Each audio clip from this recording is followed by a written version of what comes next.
Mga guys, magandang umaga po. Dito ako sa tabi ng lawa, namamasyal po.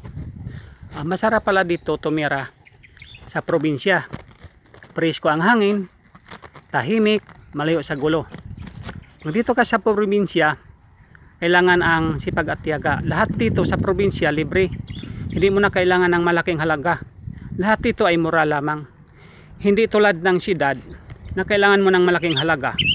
Malaki ang gastusin mo kasi bawat galaw mo pira.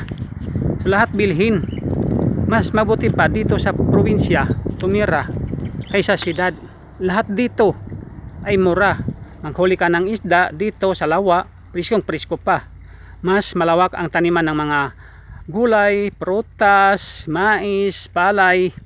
So dito kailangan mo lang ang tiyaga sa